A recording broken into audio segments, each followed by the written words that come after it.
आईला सांगा ना, सारखं मला काय ना काहीतरी समजावत असते. मला काही कळत नाही का? पण नाही, ही सांगणारच. तुम्हीच तिला काहीतरी सांगून तिचं तोंड बंद करा ना. ओ मला कंटाळा आला होता हे सगळं ऐकून ऐकून. बाबा, अहो काय म्हणते मी?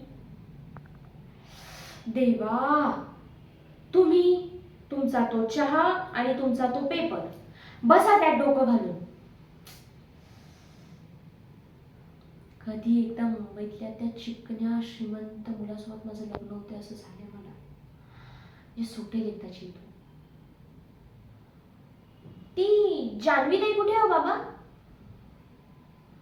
शी बाई, सारखा काय अभ्यास करत बसते? तिला काय कलेक्टर व्हायचंय का? बघावं तेव्हा अभ्यास अभ्यास अभ्यास. जाते मी एकटीच. सांगा तुमच्या बायकोला. जाते मी. अजून जरी ते थोडा वेळ थांबले ना तर पुन्हा येईल. मग काय, पुन्हा प्रवचन. बघा ते.